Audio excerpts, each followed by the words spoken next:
Life can only be understood backwards, but it must be lived forwards. The function of prayer is not to influence God, but rather to change the nature of the one who prays.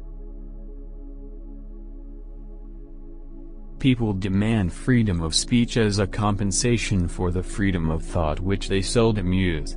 Anxiety is the dizziness of freedom.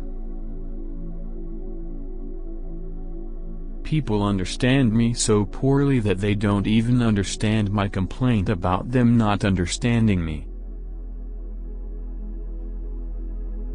Life is not a problem to be solved, but a reality to be experienced. There are two ways to be fooled. One is to believe what isn't true, the other is to refuse to believe what is true.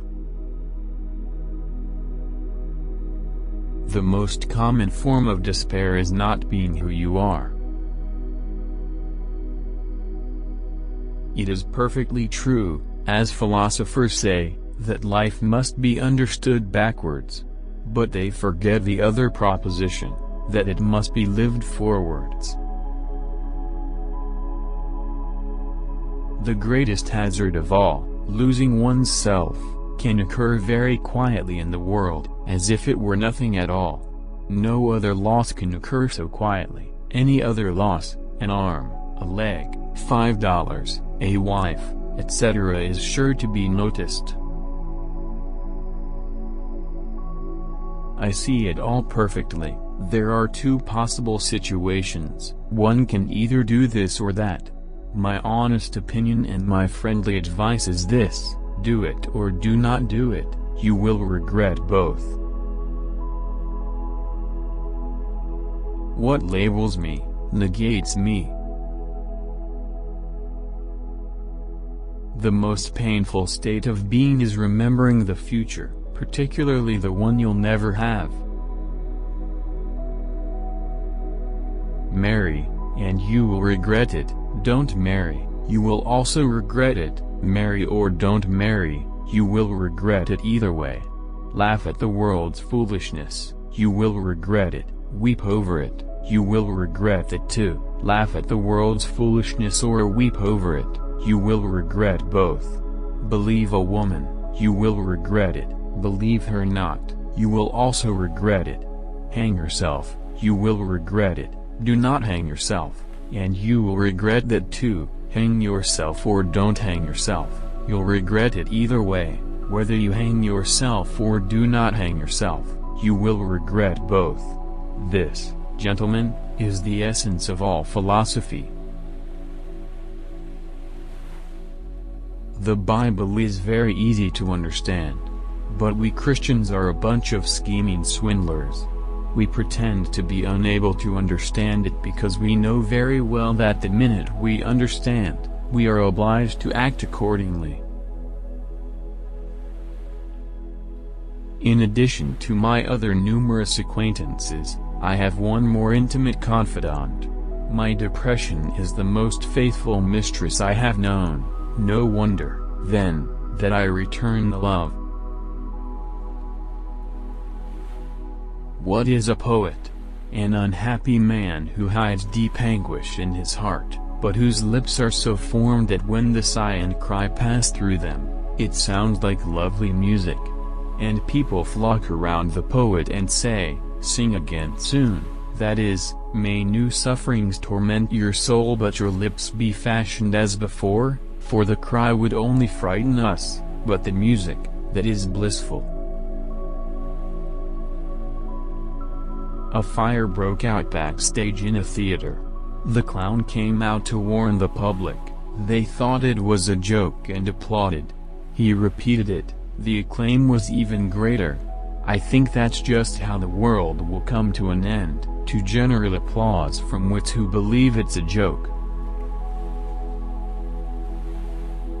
Love is the expression of the one who loves, not of the one who is loved. Those who think they can love only the people they prefer do not love at all. Love discovers truths about individuals that others cannot see. What if everything in the world were a misunderstanding? What if laughter were really tears? Once you label me, you negate me. If I were to wish for anything, I should not wish for wealth and power, but for the passionate sense of the potential, for the eye which, ever young and ardent, sees the possible. Pleasure disappoints, possibility never. And what wine is so sparkling, what so fragrant, what so intoxicating, as possibility? To dare is to lose one's footing momentarily. Not to dare is to lose oneself. The tyrant dies and his rule is over, the martyr dies and his rule begins. To venture causes anxiety, but not to venture is to lose oneself. And to venture in the highest is precisely to be conscious of oneself. Face the facts of being what you are, for that is what changes what you are. God creates out of nothing. Wonderful, you say.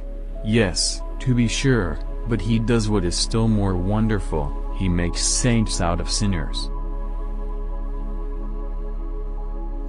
To cheat oneself out of love is the most terrible deception.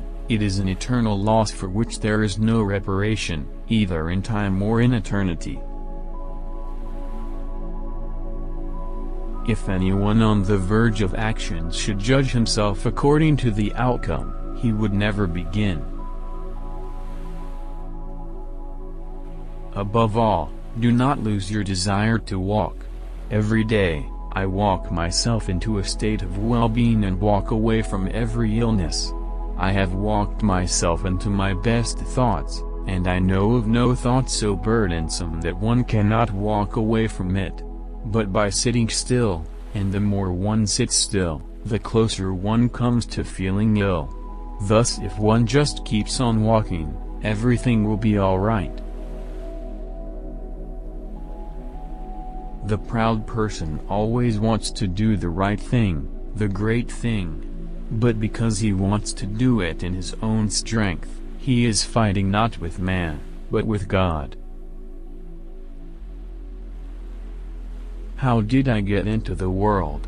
Why was I not asked about it, and why was I not informed of the rules and regulations but just thrust into the ranks as if I had been bought by a peddling Shanghaier of human beings?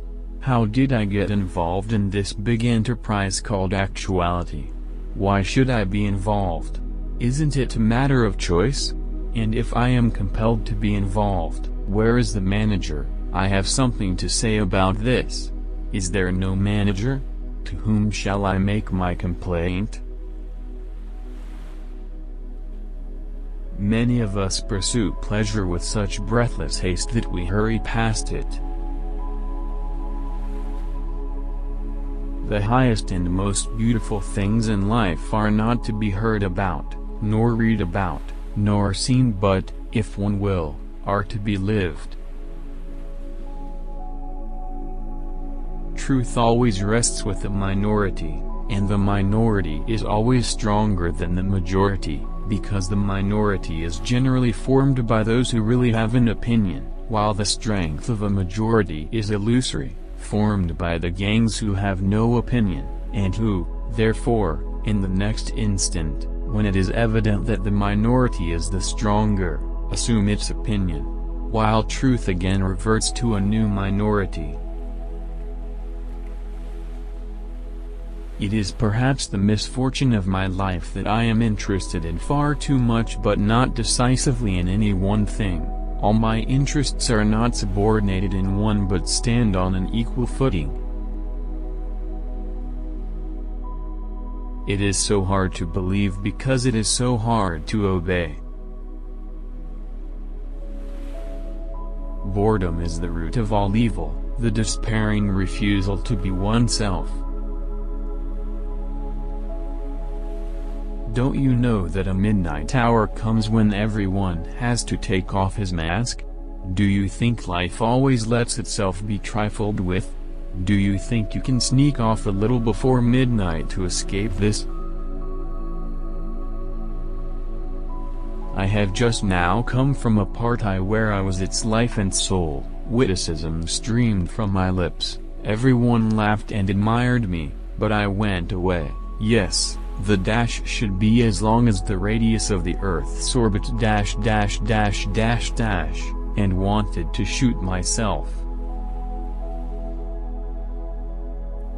One must not think slightingly of the paradoxical, for the paradox is the source of the thinker's passion, and the thinker without a paradox is like a lover without feeling, a paltry mediocrity. It is impossible to exist without passion. There is nothing with which every man is so afraid as getting to know how enormously much he is capable of doing and becoming. How absurd men are! They never use the liberties they have, they demand those they do not have. They have freedom of thought, they demand freedom of speech. It is the duty of the human understanding to understand that there are things which it cannot understand. If there were no eternal consciousness in a man, if at the bottom of everything there were only a wild ferment, a power that twisting in dark passions produced everything great or inconsequential, if an unfathomable, insatiable emptiness lay hid beneath everything, what would life be but despair? The self-assured believer is a greater sinner in the eyes of God than the troubled disbeliever.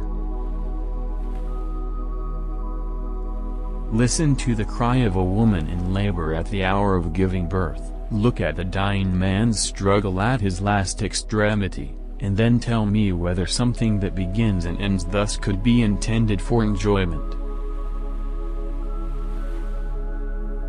I feel as if I were a piece in a game of chess, when my opponent says of it, that piece cannot be moved.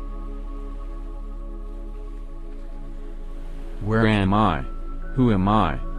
How did I come to be here? What is this thing called the world? How did I come into the world?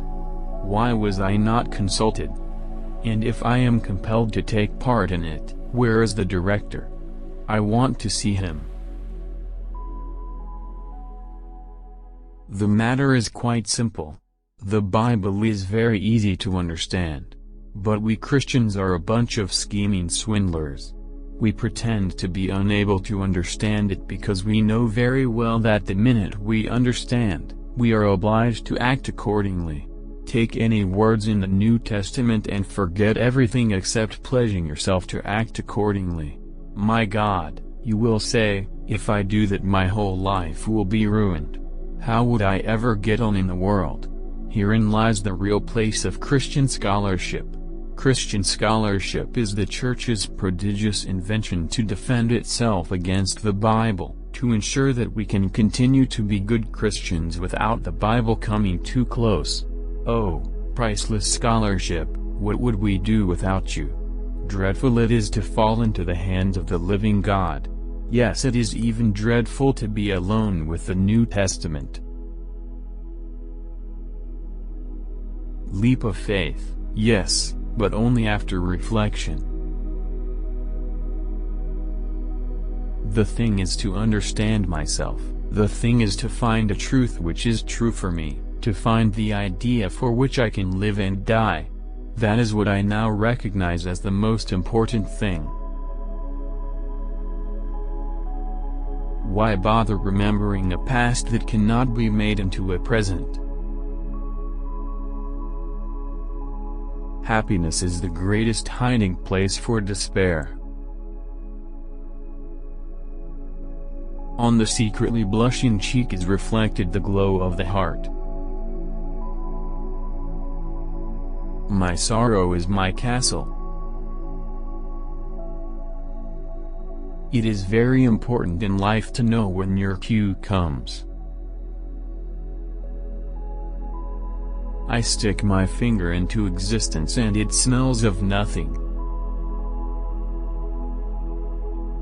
Take away paradox from the thinker and you have a professor.